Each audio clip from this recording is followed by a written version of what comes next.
and welcome to Solution Insight. I'm Mike. Today we're thrilled to introduce the AI-enhanced automated optical inspection or AOI solution powered by Lanner's Edge AI appliance and Chooch's Vision AI software.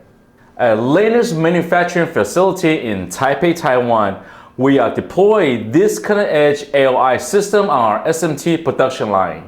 We utilize Lanner's Edge AI servers, the LEC-2290E and the EAI-731 to integrate Chooch's advanced computer vision algorithms with Lanner's AOI systems, enhancing performance and accuracy.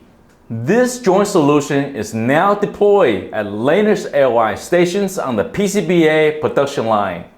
Previously, these stations generated over 10,000 false positive inspection points every week, requiring operators to perform a second round of inspections on the PCBAs.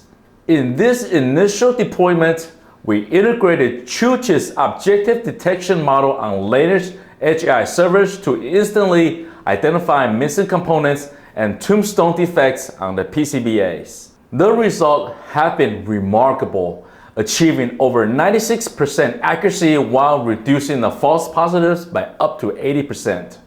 To power Chooch's inference engine at the edge, the Lanner offers the LEC-2290E and the EAI-731, the ruggedized 5G ready Edge AI appliances designed for edge-based inference. The LEC-2290E is an NVIDIA certified industrial-grade computer featuring Intel Core i7 CPU, an NVIDIA A2 GPU, and abundant I/O options, dual removable SSD drive base, and LTE and Wi-Fi connectivity. The EAI-731 is Lanner's latest Edge AI appliance equipped with a 14th Gen Intel Core i processor, versatile I/Os, and support NVIDIA L4 or A2 GPUs. It also comes with dual removable SSD drive base and connectivity options for LTE, 5G, and Wi-Fi. Thank you for watching this episode of Solution Insight. If you have any questions about the AI-enhanced AOI solutions, feel free to reach out and we'll be happy to assist you. See you next time.